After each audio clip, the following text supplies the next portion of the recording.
আমার দেবর মাহমুদ পড়াশোনায় নবরঙ্কা। তার জীবনে একটাই দুঃখ, তা হলো পড়াশোনা। পড়তে বসলে তার হাতে ব্যথা, মাথা ব্যথা, পেটে ব্যথা, অথচ টো টো করে ঘুরতে তার ক্লান্তি নেই। সাহেব বাড়ি থাকায় সে বের হতে পারছে না। কিছু লাফাঙ্গা বন্ধু আছে, তারা প্রতিদিন জানালার ধারে এসে তাকে ডাকে, আয় আয়। কিন্তু মাহমুদ বের হতে পারে না, কারণ আমার সাহেবের শকুনি নজর। তিনি এক বিকেলে ওই আয় আয় পার্টিকে ধরে ফেললেন। গম্ভীর গলায় বললেন, এই কাকে চাই? মাহমুদের বন্ধুরা তম্বা খেয়ে গেল। হকচকিয়ে তোতলাতে তোতলাতে বলল, মাহমুদকে রাখছিলাম ভাইজান। কী কাজ ওকে নিয়ে?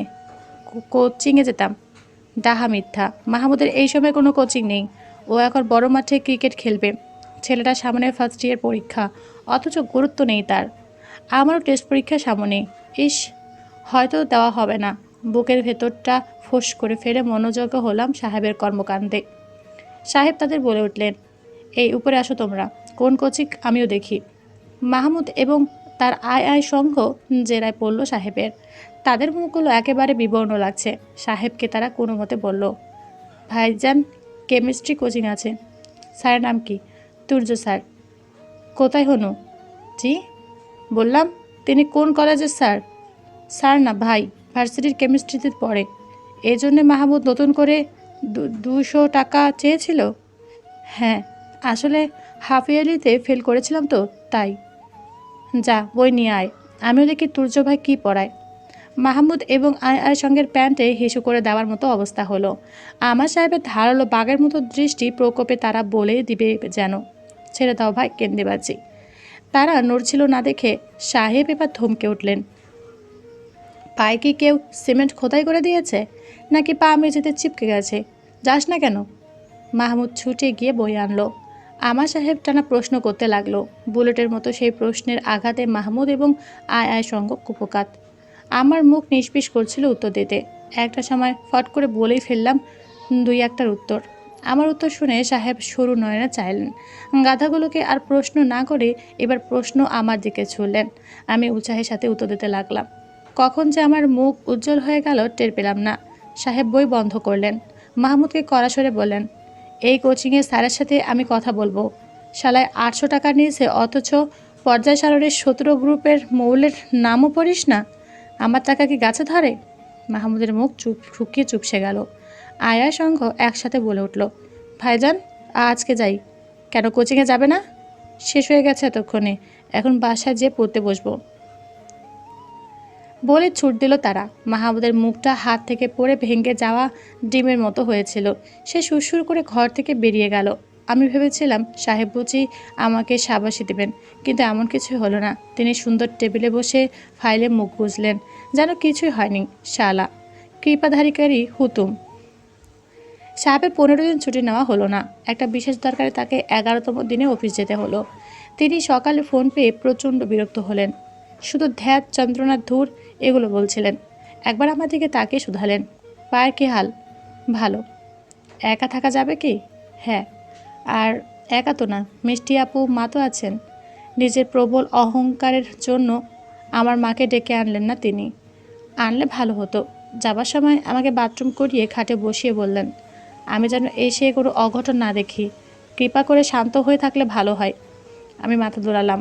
তিনি বেরিয়ে যাওয়ার আগেও ঘরে আমার দিকে চাইলেন। কপাল কুঁচকে ভারী স্বরে শুধালেন, পারা যাবে তো? হ্যাঁ, আমি পারবো, পারলেই ভালো। সাহেবকে চিন্তিত দেখালো। তার চিন্তা দেখে আমার হাসি পেল খুব। একটা চাপা আনন্দে আমার হৃদয় কুলকুল করছে। সাহেব আমাকে নিয়ে চিন্তিত। কোথাও না কোথাও আমি তার হৃদয়ে প্রবেশ করেছি। মা ভাই বোনের মতো এখন আমিও তার একটি চিন্তার মানুষ।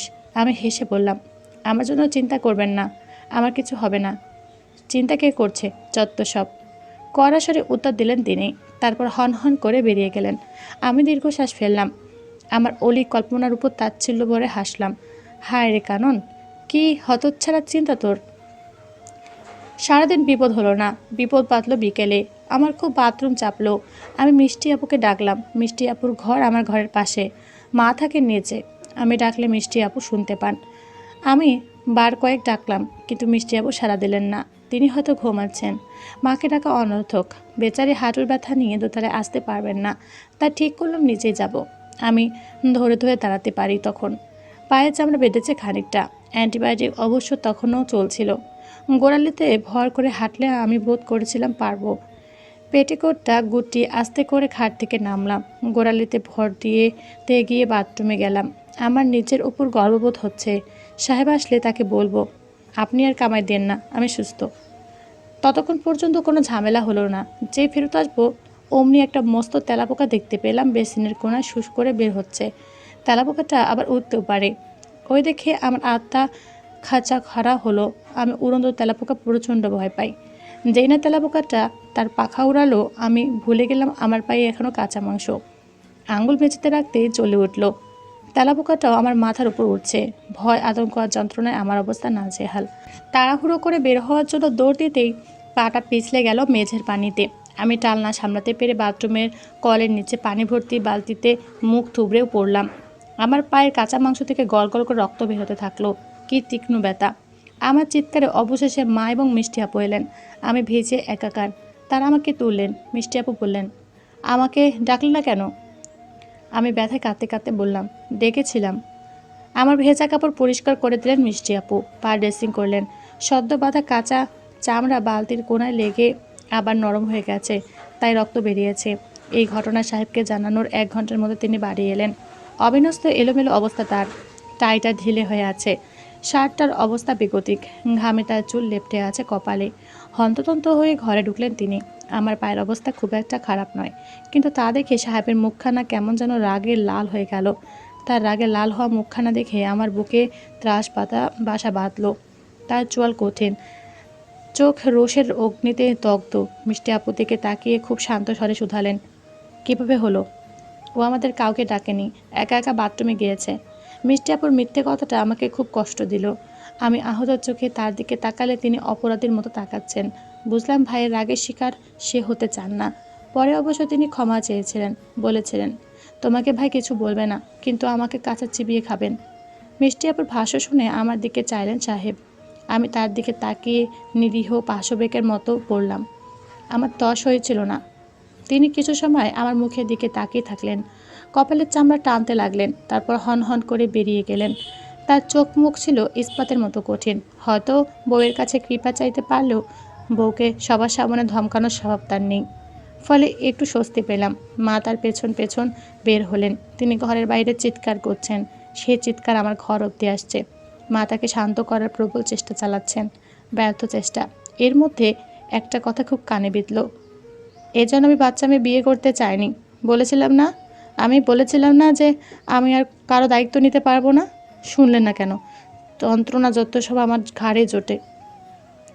সাহেবের রুদ্র কণ্ঠ ঘর কাঁপাচ্ছে, সেই সাথে আমার ছোট্ট মন। সাহেব আমাকে অপছন্দ করেন, বিষয়টা এতকাল শুধু আন্দাজ করেছিলাম, এখন নিশ্চিত হলাম। চোখ জ্বলছে আমার। অকারণেই বুক ভার হয়ে গেল। মাত্র 13 দিনের বরের এমন বেরূপ মনোভাব সহ্য হলো না যেন। আমিও বোধ হয় আর 5টা মেয়ের মতোই বদরাগী হলো। স্বামীর উপেক্ষা সহ্য করার ক্ষমতা নেই। সাহেবের ভারী গলায় এখনও কানে আসছে। মা তাকে বারবার বোঝাচ্ছেন, আসতে বল, বউ শুনবে। সাহেব তীব্র স্বরে বলল, দোষটা কার মা? তোমরা আমাকে বিয়ে দিয়ে হাত পা ছড়িয়ে আরামের সে দিন কাটাচ্ছ, আর আমার ঘাড়ে আরও একটা দায়িত্ব চাপিয়ে দিয়েছ। একটা বাচ্চা মেয়েকে এখন আমার মানুষ করতে হবে। সব কাজ ফেলে ছুটে বইয়ের সামনে এসে বসে থাকবো আমি? একদিন এই মেয়েকে দেখে রাখতে পারোনি তোমরা? আমি মিষ্টিকে পই পই করে বলে গিয়েছিলাম, ভাবির কাজ ছাড়া হবি না। আমি কি শান্তি মতো নিজের কাজও করতে পারবো না? এই জন্য তো বলেছিলাম, বউকে বাপের বাড়ি দিয়ে আয়। মিষ্টি একা হাতে কত সামলাবে? আর বইয়ের নিজে সতর্ক থাকা উচিত ছিল। আমার বইয়ের যত্ন আমার বাড়িতে হবে না কেন? আমি যখন ছিলাম তখন তো ঠিক হয়েছিল, এখন হবে না কেন? আর ওকে বলেছ তুমি অসতর্ক? ওর বয়সে ছোট, তুমি জানতে না? পই পই করে বলেছিলাম, এত ছোট মেয়ে না। একটা 17 পেরিয়ে 18তে পা রাখা মেয়ে থেকে তুমি কি আশা করো? ও কি বোঝে সংসারে কিছু? না, ও আমাকে বোঝে। 18 বছরে আমার কোলে তুই ছিলি। বউ এতও ছোট না। সবাই এক হয় না মা। তোমার দেখে শুনে নিজের মতো সর্বগুণ সম্পূর্ণ মেয়ে আনা উচিত ছিল। তুমি একটা ঠেলা নিয়ে এসেছো। এখন যখন এনেই ফেলেছো, ফেলতে তো পারবো না। এখন শিখিয়ে পড়িয়ে নাও। কাদা থেকেই কলস হয়, সেটাকে বানাতে হবে। মা আর কথা বললেন না। সাহেবের রোষের মুখে উত্তর খুঁজে পেলাম না বুঝি। সাহেব এবার শান্ত হয়ে গেলেন। খুব স্থির স্বরে বললেন, আমি ক্লান্ত, আমি দায়িত্বের ভারে পিষে যাচ্ছি। সাহায্য না করতে পারো, দায় বাড়িও না, একটু কৃপা করো। তোমার ছেলেই। সাহেবের বলে একটি কথাও ভুল নয়। আমি অকর্মণ্য, তার সাথে হয়তো আমি সত্যি যাই না। সাহেবের বয়স এখন 32, আমার থেকে 14 বছর বড়। 14 বছর খাতা কলমে যতটা বেশি মনে হয়, বাস্তবে তার থেকেও বেশি। তার চিন্তাধারা কখনোই আমার চিন্তাধারার সাথে মেলেনি।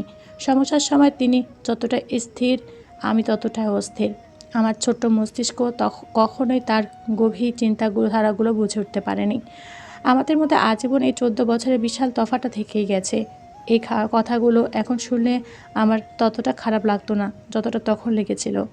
সেই সময় আমার হৃদয় কাচের মতো ভেঙে গিয়েছিল। ইচ্ছে করছিল এই পোড়া পা নিয়ে লাফাতে লাফাতে বাড়ি চলে যাই। থাকবই না এই লোকের কাছে, যার হৃদয় আমি নেই। তার ঘরে থাকার কি মানে? এই প্রথম আমি ফুপিয়ে উঠলাম। নিঃশব্দ কান্নার কথা ভুলে গেলাম। সশব্দে হাউমাউ করে কাঁদলাম। হৃদয়ের অসহনীয় যন্ত্রণা আমার মস্তিষ্ক ঝাপসা করে তুলল। সাহেব যখন শান্ত হয়ে ঘরে ফিরলেন, আমাকে কাঁদতে দেখে ভ্যাবাচেকা খেয়ে গেলেন। হতবম্ব চোখে কিছু সময় তাকিয়ে রইলেন। বোঝার চেষ্টা করলেন। অতঃপর টাইটা খুলে শার্ট খুলতে খুলতে তেসরা গলায় বললেন, কে বলেছিল ফড়িংয়ের মতো তিনিং বিনিং করতে? বলেছিলাম শান্ত হয়ে থাকতে। আমার কথা শোনার তো প্রয়োজন নেই। আমি কে? নিজে তো শেখ হাসিনা, সব পারে সব বোঝে। এখন কান্না হচ্ছে কেন তো শুনি? তার কথায় আমার হৃদয়ের জ্বালা আরও বাড়ল। মনে হলো আমার হৃদয়ে জ্বলন্ত আগুনে এক মগ ঘি ঢেলে দেওয়া হয়েছে। চোখ জ্বালা করতে লাগলো। কাঁদতে কাঁদতে নাক আমার বন্ধ হয়ে গেছে। তবু ধপ করে শান্ত আমি জ্বলে উঠলাম। যে আমি সাহেবের রাগে চোখের দিকে তাকাতেও ভয় পেতাম, হাত পা অসাড় হয়ে আসতো, সেই আমি বিদ্রোহ করে বলে উঠলাম, আমি ব্যথায় কাঁদছি না। সবসময় শরীরের ব্যথায় মানুষ কাঁদে না, কিছু ব্যথা মনেও হয়। আপনার মতো কৃপাধারী হুতুমের সাথে যার বিয়ে হয়েছে, তাকে মনে ব্যথাতেই কাঁদতে হবে। আমার কথা শুনে সাহেবের হাত থেমে গেল। সরু শীতল চোখে তাকালেন তিনি আমার দিকে। তার চোখের দৃষ্টিতে আমার এত সময় চুপসে বাতাসা হয়ে যাওয়ার কথা, অথচ আমি তার চোখে চোখ রেখে বসে রইলাম। এতটা সাহস কই থেকে পেলাম কে জানে। তিনি শার্টটা মাটিতে আছাড় দিয়ে হিমশীতল স্বরে বললেন, আমার সাথে বিয়ে হয়ে বুঝি কাঁদতে হচ্ছে? তা আমি কি কোনো দায়িত্ব পালনে ফাঁকিবাজি করেছি, নাকি অবহেলা করেছি? অফিস কামাই নিয়ে বাচ্চা পালছি, কই আমি তো অভিযোগ করিনি। তা কে মাথার দিব্যি দিয়েছে? আমি বলেছি আমাকে পালুন? আমাকে মার বাড়ি পাঠালেই হতো, নিজেও বাঁচতেন, আমি বাঁচতাম। এবার সাহেব ধমকে উঠলেন। কি প্রতাপী হুঙ্কার! আমার অন্তরাত্মা কেঁপে উঠল সে এক ধমকে। এই, লাই দিচ্ছি বলে বিয়ের পর থেকে মাথায় বসে নৃত্য করা হচ্ছে যত সব। কোনো বাপের বাড়ি যাওয়া হবে না। একবার আমার ধরে আসা হয়েছে মানে মৃত্যুর আগ পর্যন্ত আমার সাথে থাকতে হবে। বাপের বাড়ি যদি যাওয়া হয় তা হবে ঘুরতে, তাও আমার সাথে, নয়তো একেবারে পুটলি বেঁধে পাঠিয়ে দিব। যত সব যন্ত্রণা। আর একবার যেন বাপের বাড়ির কথা যাওয়ার কথা না শুনি। আমি যাব, আমার বাড়ি আমি যাব। আপনি একটা খবিশ, আপনার সাথে থাকবই না, শুধু বকেন আপনি। এটা আমার বাড়ি না, আমার বাড়ি আমি যাব বলে হাউমাউ করে কাঁদতে লাগলাম আমি। আমার তীব্র বিষাদের জোয়ারে একটু নড়লেন না সাহেব। তিনি কিছু সময় চেয়ে রইলেন।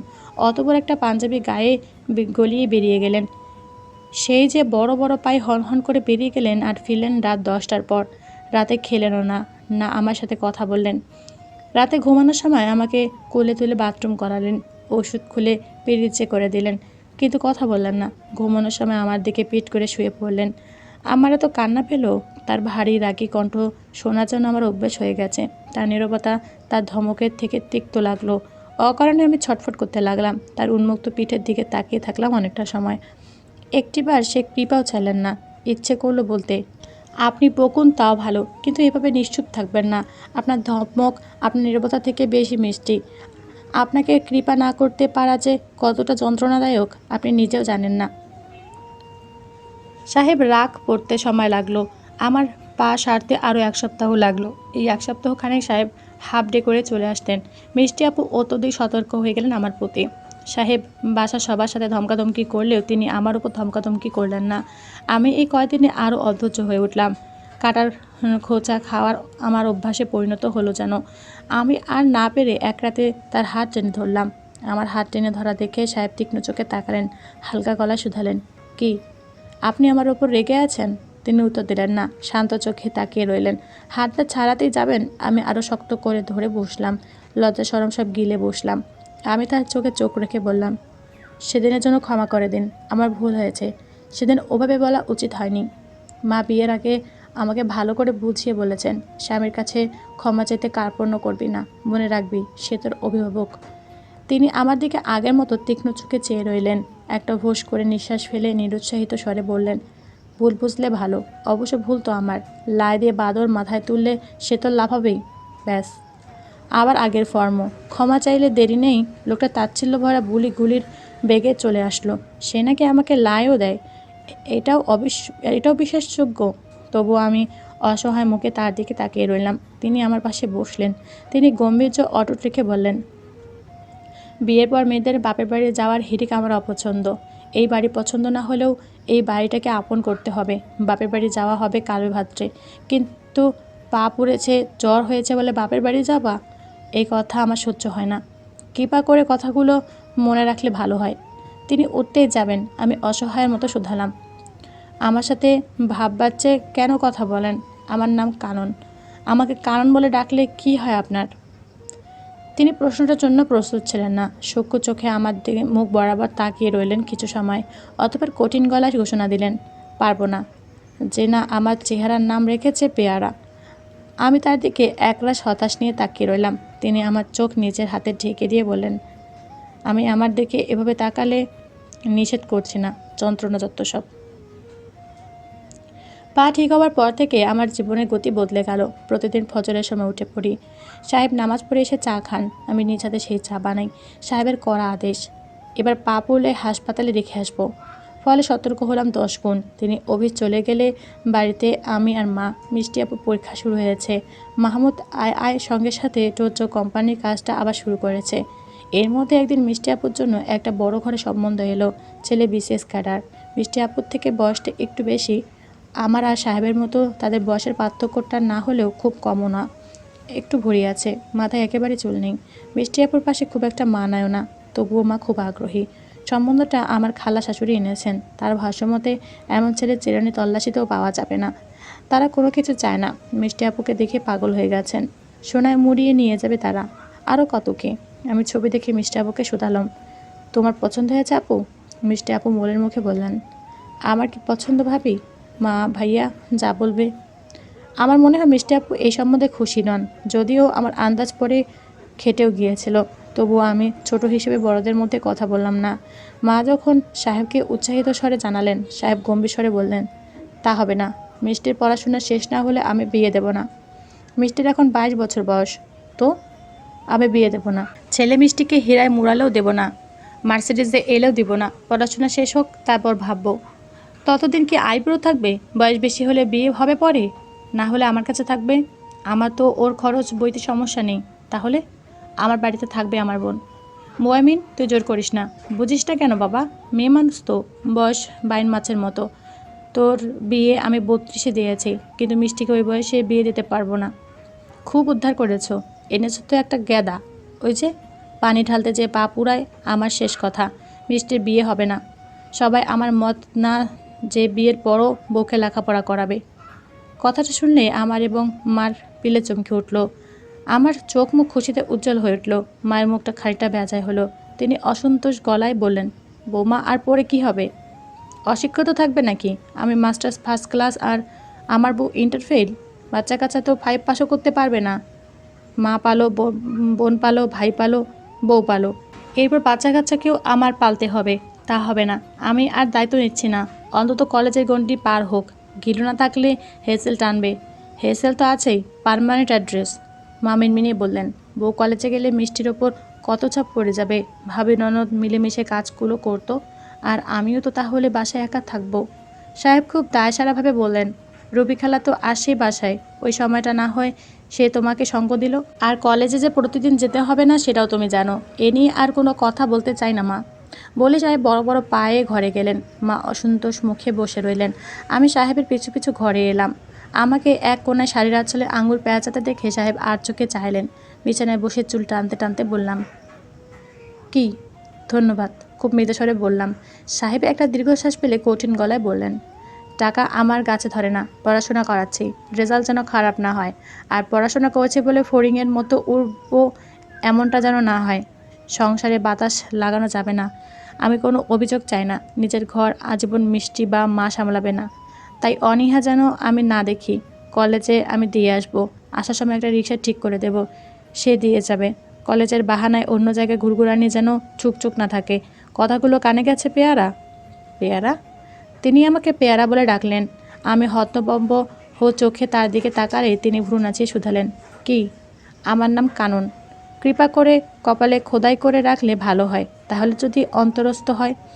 তার টিটকারি কথা শুনে আমার রাগ হলো ঠিক, কিন্তু আমার পড়াশোনা করতে পারার খুশিতে সেই রাগটা হায় উড়িয়ে গেল। আমার সাহেব রাগই বটেই, তার জবান হারপিকের মতো তিক্ত, কিন্তু সে মানুষটা একেবারে খারাপ না। সে গোলাপের মতো সুগন্ধ ছড়াবে আর বেদনাও দিবে। বই খাতা সব বাবার বাসায়, বিয়ের পর আনা হয়নি। নতুন করে কেনার মানে হয় না। বাবাকে বললে সে এসে সব দিয়ে যাবে, কিন্তু আমি বাবাকে বললাম না। ফোন দিয়ে আটলাম বাবার বাড়ি যাব। শুক্রবার সাহেবের ছুটি। শুক্রবার যদি যাই তবে সাহেবও যেতে পারবেন। তিনি যে আমাকে একা একা যেতে দেবেন না তা আমার জানা কথা। মানুষ দেখলে বলবে স্বামী বুঝি আমাকে চোখে হারায়, তাই কাজ ছাড়া করেন না, কিন্তু তা ডাহা মিথ্যে। কৃপাদারী হুতুম আমার উপর ছুরি ঘোরানোর সুযোগ হারাতে চান না বলেই এত কড়াকড়ি। তাই তাকে নিয়ে আমার বাপের বাড়ি যেতে হবে। আমি আগের রাতে তার সামনে দাঁড়িয়ে আছি, তিনি বিছানা গোছাচ্ছেন। আমাকে শাড়ির আঁচলে আঙুল পেঁচাতে দেখে তিনি সরু চোখে তাকালেন, ভ্রু নাচিয়ে শুধালেন, কি চাই? কালকে আপনার ছুটি, একটু বাবার বাসায় নিয়ে যাবেন? কপালে ভাঁজ পড়ল সাথে সাথে। কিছু বলতে যাবেন, আমি সাথে সাথে বলে উঠলাম, আমার বই খাতা সব ওখানে, নতুন করে কিনে টাকা কেন খরচ করবেন? এর থেকে বরং বাবার বাসা থেকে নিয়ে আসি। আপনার সাথে যাব, আবার আপনার সাথেই চলে আসব। একদম জিদ করব না থাকার, চলুন না।